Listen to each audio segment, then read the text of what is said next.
नमस्कार दोस्तों, आप सुन रहे हैं कहानी कल्याणी, मेरे यानी अभिमन्यु कुशवाहा के साथ। अब आगे लिफ्ट से निकलकर कल्याणी कॉफी हाउस की तरफ बढ़ गई। शालिनी पहले से ही वहां खड़ी थी। तू ऐसे यहां क्यों चली आई? कल्याणी ने शालिनी से आते ही सवाल किया।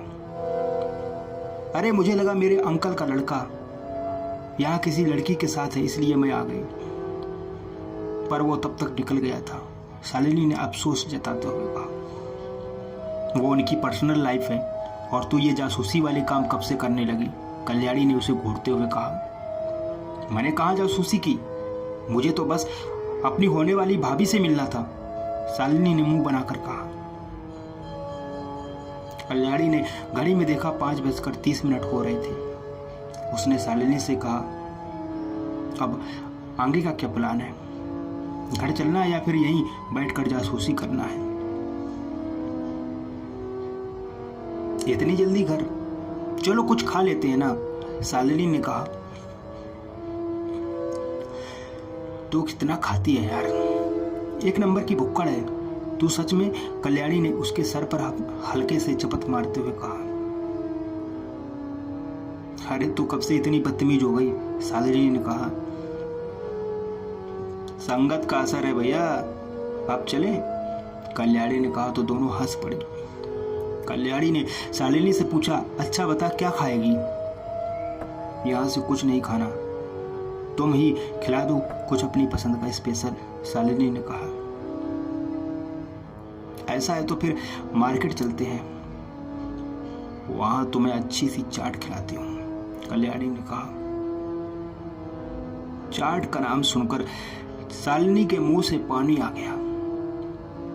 उसने तुरंत हाँ कर दी। दोनों स्कूटी से बैठकर मार्केट की ओर चली। स्कूटी पर कल्याणी के बाल हवा में लहरा रहे थे। उसे बहुत अच्छा लग रहा था। उसने शालिनी से कहा, thank you Shalini. Thank you किस लिए? शालिनी ने उसकी स्कूटी चलाते हुए पूछा। तुम्हारी वजह से मुझे खुश होने का मौका मिला। तुम साथ होती हो तो मुझे अब सब अच्छा लगता है, कल्याणी ने उसे पीछे से हक करते हुए कहा। यह खुशी तो तुम्हारे अंदर हमेशा से थी कल्याणी, बस तुमने कभी महसूस नहीं की, शालिनी ने अपनी गर्दन घुमाकर कहा। हाँ शायद, पर अब तुम आ गई हो ना मेरी सबसे अच्छी दोस्त, कल्याणी ने कहा। अरे मैं तो हूं ही और मैं कहीं नहीं जाने वाली, हमेशा तुम्हारे साथ ही रहूंगी, शालिनी ने कहा। बातें करते हुए दोनों मार्केट पहुंची। शालिनी ने स्कूटी एक साइड लगाई और दोनों पहुंची चाट खाने। शाम का समय था। सड़क के एक तरफ अलग अलग तरह की चाटें ठेले लगे हुए थे। शालिनी कल्याणी का हाथ थामे एक ठेले के पास गई और कहा, भैया फटाफट तीखी सी चाट बना दो। जी दीदी, कहकर ठेले वाला आदमी अपने काम में लग गया। शालिनी ने नजर चारों तरफ दौड़ाई। आज मार्केट में भीड़ बहुत ज्यादा थी। तभी शालिनी की नजर पास के आइसक्रीम के एक ठेले पर गई, जहां एक लड़का और एक लड़की एक दूसरे की आंखों में देखते हुए एक ही आइसक्रीम साथ साथ खा रहे थे। शालिनी ने उन्हें आंखें फाड़कर देखने लगी और सोचने लगी, काश कोई होता जो मेरे साथ भी ऐसे आइसक्रीम खाता, आंखों में आंखें डाले। उसने कल्याणी से कहा, कल्याणी उधर देखना, कैसे वो दोनों एक ही आइसक्रीम खा रहे हैं। उनके पास दूसरी आइसक्रीम खाने के लिए पैसे नहीं होंगे, कल्याणी ने कहा। तो शालिनी आंखें फाड़कर उसे देखने लगी और फिर कहा, वाह तुम कितनी इंटेलिजेंट हो ना। यस आई एम, कल्याणी ने कहा। No you are not. मैंने तुम्हें उनकी आइसक्रीम देखने को नहीं, बल्कि उस कपल को देखने को कहा जो दुनिया से बेखबर कितने प्यार से आइसक्रीम खा रहा है। उनका प्यार देखने के बजाय तुम उनका बजट देख रही हो। शालिनी की बात सुनकर कल्याणी उसे हैरानी से देखने लगी। चाट तैयार हो चुकी थी, दोनों खाने लगे।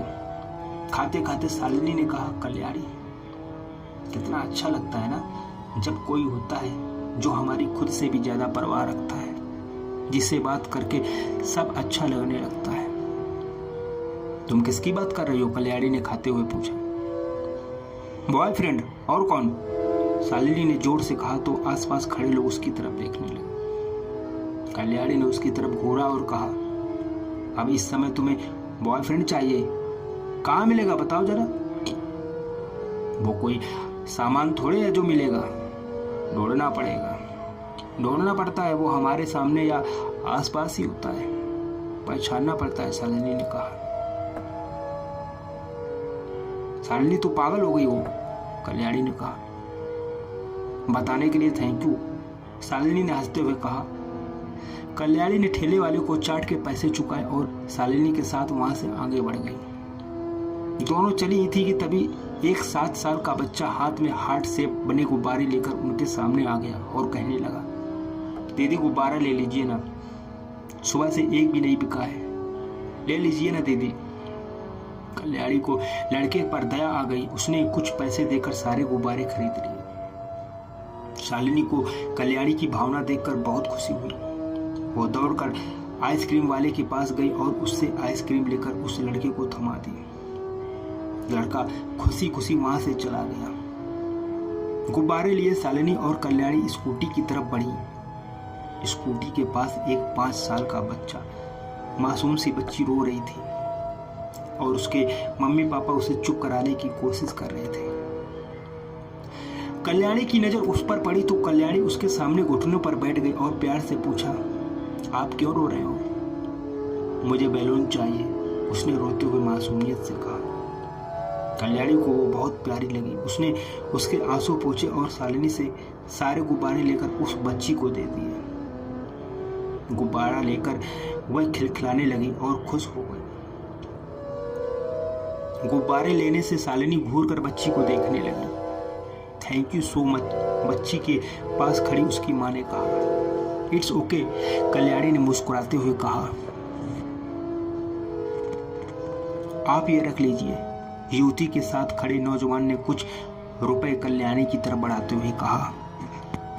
अरे नहीं, इसकी जरूरत नहीं है। गुब्बारे की कीमत गुड़िया की मुस्कुराहट से ही चुकता हो गई, कल्याणी ने कहा। कल्याणी की बात से युवती बहुत खुश हुई।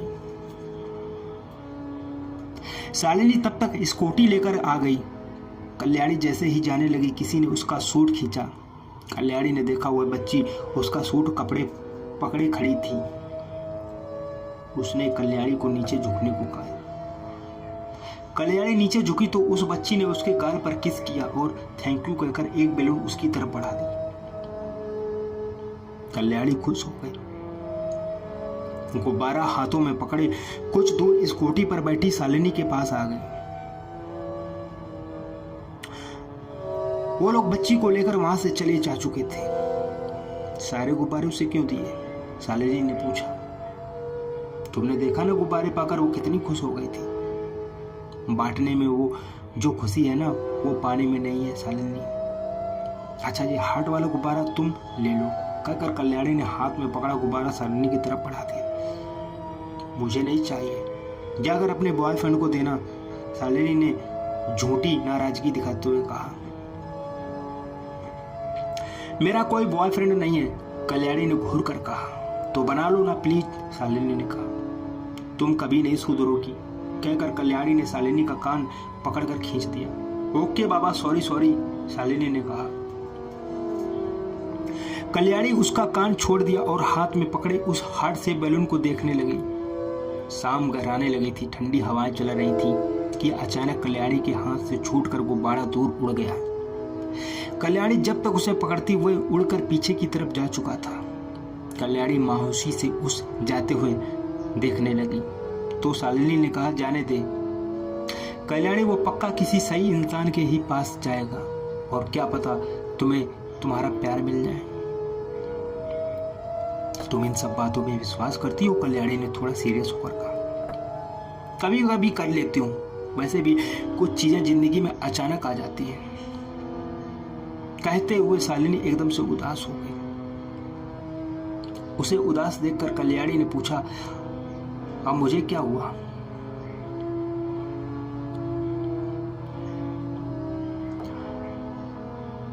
तुझसे एक बात कहूं?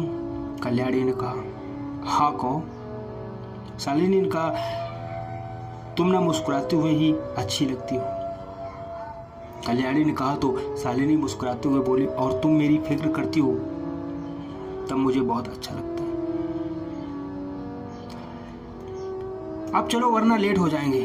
कल्याणी पीछे आ बैठी और शालिनी ने स्कूटी घर जाने वाले रास्ते की तरफ बढ़ा दी। गुब्बारा हवा में उड़ता हुआ भीड़ में खड़े एक लड़के के चेहरे पर जाकर लगा। लड़के ने गुब्बारा पकड़ा और उसे गौर से देखने लगा। हार्ट शेप में बना लाल रंग का गुब्बारा कहां से आया, जबकि आसपास कोई गुब्बारे वाला या उसकी दुकान नहीं थी। अरे ये तेरे पास कहां से आया नीरज? पीयूष ने कहा। पता नहीं, सामने से उड़ता हुआ आया। नीरज की नजर अब उस गुब्बारे पर थी। कॉलेज में तो लड़कियां मुझसे बात करने से डरती हैं, दिल देना तो दूर की बात है। हो सकता है किसी लड़की के हाथ से उड़कर तेरे पास पहुंचा हो, पीयूष ने हंसते हुए कहा। नीरज कहीं खौफ आ गया, साथ ही बेचैन हो गया, ये सोचकर कि ये आखिर आया कहां से।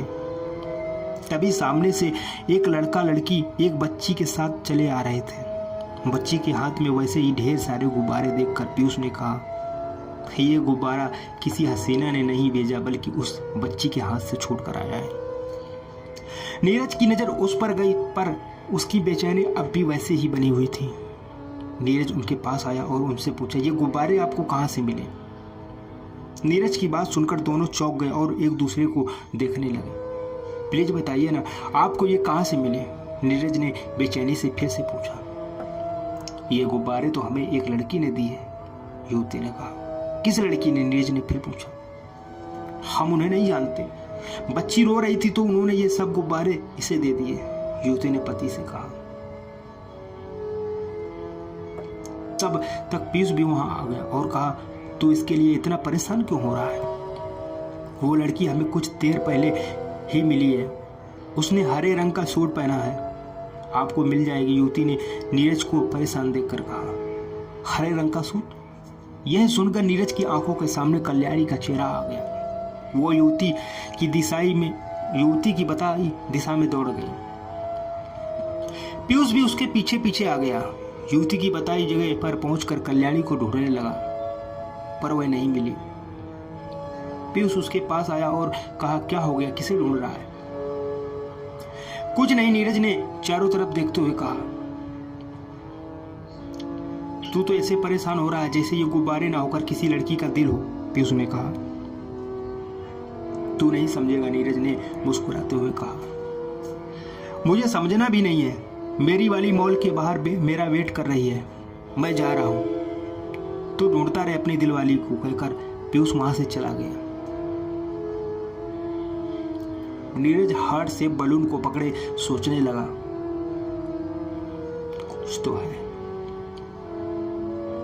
कुछ तो है जो मुझे बार बार तुम्हारे करीब ले आता है। क्यों दुनिया की इस भीड़ में वो मुझे सबसे अलग लगती है। जब भी वो आस पास होती है बेचैन हो जाता हूँ, उसके हाथ से उड़ा ये बैलून मेरे पास ही क्यों आया। जहां भी जाऊं वो मिल ही जाती है। ये इत्तेफाक है या कुछ और समझ नहीं आ रहा। हजार लोगों की भीड़ में बेखौफ होकर बोलने वाला लड़का उसके सामने आकर खामोश हो जाता है। नीरज सोच ही रहा था कि तभी बैलून उसके हाथ से छूटकर दूर हवा में उड़ गया और वह वहीं खड़ा उसे जाते हुए बैलून को देखता रहा। ये लो तुम्हारा घर आ गया, अब बताओ प्यार के बारे में तुम्हारा क्या ख्याल है। शालिनी ने स्कूटी कल्याणी के घर के सामने रोकते हुए कहा। मेरा कोई ख्याल नहीं है इस बारे में, अभी तुम घर जाओ, अंकल आंटी तुम्हारा वेट कर रहे होंगे। कल्याणी उतरकर उसके सामने आते हुए बोली।